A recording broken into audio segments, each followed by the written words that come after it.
Olá, está no ar mais uma edição do Cápsula e nessa edição especial de fim de ano a gente veio até o cinema para falar sobre vários assuntos, entre eles os filmes de Natal, filmes de Réveillon, e a gente aproveita também para comentar uma coisa. Em 2019, vários filmes importantes celebraram 20 anos e é sobre isso que a gente fala nessa edição de hoje.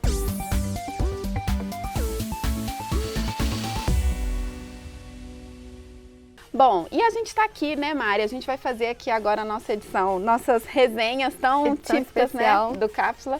E aí a gente já começa falando sobre esses filmes que foram produzidos em 99, que foi um ano muito especial para o cinema e para você também, sim, né, Mari? Mari nasceu em 99 hoje. Foi o ano que eu nasci. Eu acho que é muito engraçado porque são filmes, obviamente, eu era um bebê quando esses filmes lançaram, mas são filmes que eu conheço, assim, eles marcaram tanto um período e marcaram o cinema porque eles continuaram vivos e são filmes que eu assisti, assim, depois de muito tempo. Por que 99 foi um ano tão marcante pro cinema, assim, em geral? Eu acho que era um momento em que os diretores muito consagrados e mais antigos, eles ainda estavam vivos e fazendo filmes. Sim. E aí tinham diretores novos surgindo, assim, também. Então, juntaram essas duas produções, assim, e aí foi uma explosão. Acho que essa coisa da virada do milênio, nossa, e essa expectativa. É verdade. E aí tem os filmes que envolvem muito tecnologia, assim, muito filme de distopia, umas temáticas, assim, esperando o que ia acontecer depois, quando virasse pro ano 2000, assim, eu acho que isso também fortaleceu. Mas a gente está falando aqui, né, você falou dos diretores, foi um ano que justamente o Kubrick morreu, assim, foi um ano do último projeto dele, que foi De Olhos Bem Fechados, e além dessa produção dele, de ter esse nome, né, como diretor, assim, produzindo, ó, teve, tipo, outros diretores também que lançaram filmes, né, tipo, o Martin Scorsese, o Clint Eastwood, o Tim Burton. Então, realmente, foram um ano, assim, muito importante para esses grandes nomes, né, esses outros nomes, assim, até lançaram filmes que talvez não sejam os melhores, o do Scorsese até que ele ficou bem, mas são filmes menos conhecidos, mas isso. De Olhos Bem Fechados, do Kubrick, foi um filme que marcou muito e foi o último filme dele, logo depois, assim, que o filme lançou, ele morreu pouco tempo depois, que ele morreu no mesmo ano que lançou o filme, né? E marcou muito o cinema, é um filme que perdura muito na história do cinema até hoje, assim, é muito cultuado e relembrado sempre em listas de melhores filmes, tá sempre colocado lá no topo, assim. Sim. E aí é muito marcante, tipo, que foi o filme de despedida dele, né? Vamos falar, assim, nessa questão de filmes marcantes também, eu acho que um dos filmes que tem até hoje, assim, que as pessoas comentam e falam muito, que foi o Clube da Luta, do David Fincher, que foi justamente lançado esse ano. E o Clube da Luta é um filme, assim, é engraçado que eu vejo muitas pessoas cultuando de uma maneira positiva e muitas pessoas já não gostam muito, assim, do filme, mas eu acho que não deixa de ser um filme muito um filme importante, assim, né? A história, acho que ele transformou um pouco também a narrativa do cinema e abriu espaço para um tipo de história, que depois eu acho que Inception pega muito de Clube da Luta, tem vários outros filmes que foram acontecendo depois, que se voltaram para esse tipo de narrativa que o Clube da Luta estreou, assim, e o David Fincher super cultuado hoje em dia, depois fez muitas outras coisas, né, e eu acho que ele estava começando ali nessa época e marcou pra sempre, assim, o filme. E ainda nessa coisa de realidade meio futurística, meio assim, na dúvida, teve Matrix, que a gente já falou dele, né, numa resenha toda no Cápsula sobre ele. Exatamente. E marcou também muito que foi o ano de lançamento de Star Wars Ameaça Fantasma, episódio 1, que, tipo assim, retomou tudo, aquela história clássica lá que todo mundo já conhecia, assim. Aquilo que a gente tava falando também na resenha que a gente fez de Star Wars, eu acho que abriu espaço para uma nova geração conhecer esses filmes e resgatar os filmes antigos e trazer a expectativa para os outros filmes que foram lançados ali no início dos anos 2000 e até pessoas que conheceram Star Wars naquela época e agora esperam e criam expectativa para os filmes que vão lançar agora, assim, eu acho. E Matrix revolucionou o cinema, assim. Goste ou não do filme, o filme abriu espaço para muita discussão, assim. Eu assisti o Matrix pela primeira vez na aula de filosofia da escola. Pois assim. Eles bebem muito, né? Bebe muito de outros lugares, arte assim. marcial japonesa. É um filme muito bom. Eu gosto muito de Matrix. E é a estreia das irmãs Wachowski, né, no cinema. E que também viraram diretoras super relevantes e super cultuadas depois disso, assim, nesses 20 anos que se passaram. E tanto que vai ter mais, assim, né? Vão ter uma nova produção do Matrix vindo por aí. E aí, outra coisa coisa, assim, mudando um pouco de gênero, foi o ano também de Toy Story 2 lançado, assim. A história de Toy Story foi um marco mesmo na história da animação. Sim. E aí eu acho que foi uma continuação também que foi muito aguardada, assim, das pessoas. Que a gente tem o primeiro desenho, né, que marcou a história, e aí a gente tem de volta, assim, retomando o desenho. E esse ano, coincidentemente, 20 anos depois, a gente tem o 4, assim, que muita gente não esperava que fosse acontecer, né?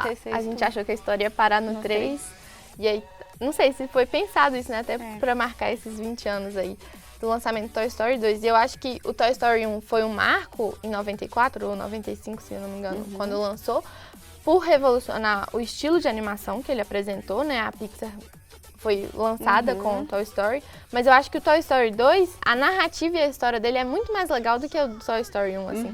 Eles aprimoraram a técnica que já revolucionou no primeiro, no segundo eu acho que eles amarraram isso ainda melhor, assim, e é um filme, pra mim, dos 4 Toy Stories é o melhor. Toy Story ainda não foi nessa linha, num apego tão sentimental, mas em 99 também teve A Espera de um Milagre, que é um filme que marcou muita gente.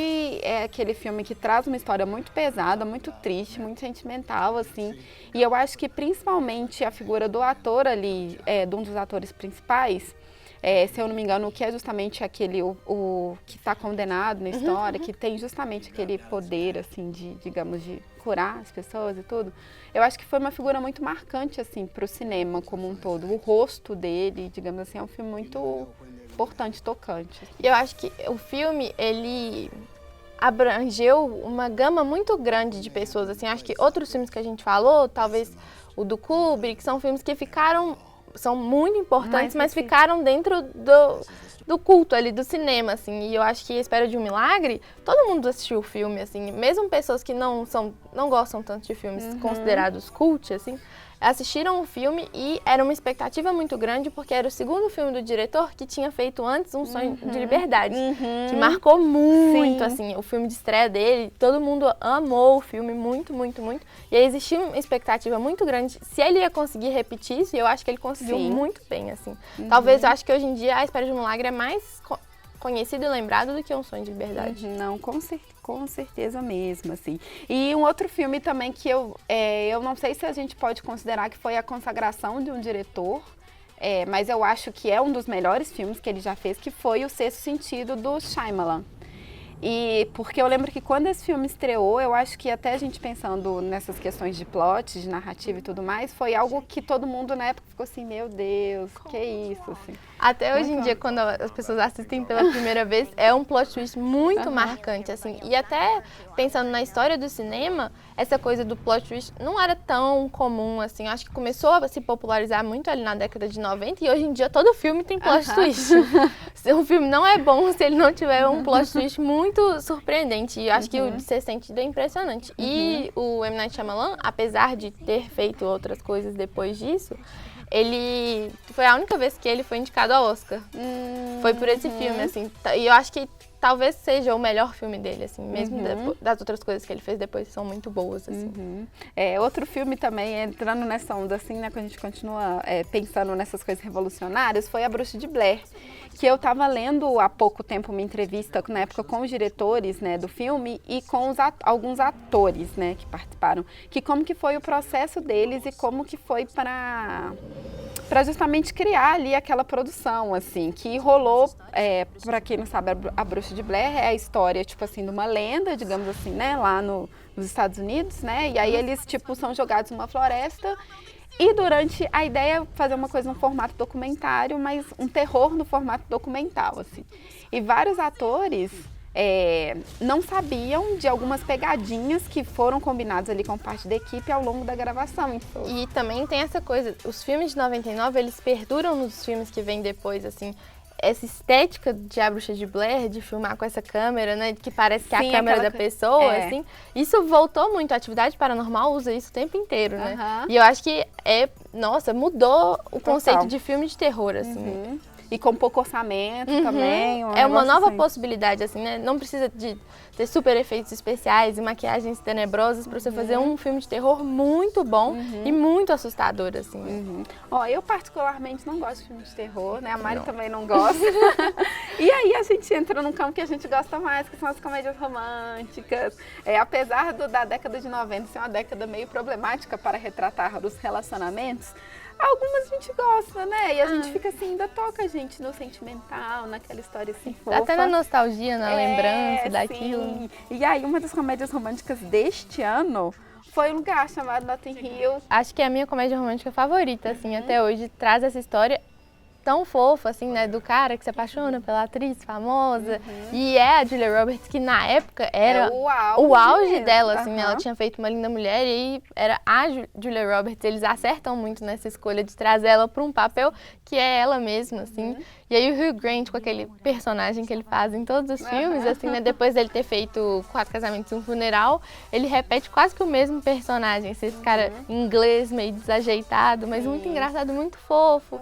E aí, eu amo. Eles acabam se encontrando, né, no romance e tudo mais. E por falar em romance também, acho que é outro filme que é tipo muito um ícone que marcou muita gente, pelo menos na época, foi o 10 Coisas que Eu Odeio em Você, que foi assim, essa coisa inspirada, né, numa das histórias de Shakespeare. Que agora eu esqueci qual que era, A Megera Domada, isso. E tem o Heath Ledger, assim, no papel daquele cara a introdução meio... dele, assim, né? Foi quando as pessoas conheceram o rosto dele pela primeira vez. Ele é aquele papel meio bad boy, meio tipo, vou ajudar, e tem a menina lá que, né, de acordo com a história, ela é tipo meio mal-humorada, problemática, enfim. Precisa ter um relacionamento ali, a pra esperança. Irmã dela isso, poder namorar, né? E aí se encontram lá todos aqueles casais. Assim, é um filme, tipo, muito fofo, muito... um filme muito bom, assim. Eu acho que é um filme adolescente, assim, a narrativa é simples, apesar de ser inspirada, né, na obra do Shakespeare, que é muito cultuada. É uma narrativa simples, que pega as pessoas, mas eu acho que é um filme, assim, considerado bobinho pelas pessoas, mas é um filme muito bom, assim. Ele executa muito bem o que ele se propõe a ser, assim. Tem outros filmes que tentam fazer a mesma coisa, que não conseguem fazer isso tão bem feito quanto 10 Coisas que Eu Odeio em Você faz. O filme é muito engraçado. Enfim, 99 foi um ano muito bom para o cinema, né? Recheado de coisas. Bom, mas aqui, ó, Mari não vai não, a gente vai dar um tempo aqui agora, porque a gente volta no próximo bloco para falar de filmes de fim de ano e de Natal, né? Que a gente também ama, né? Então é isso, gente, não sai daí, a gente já volta.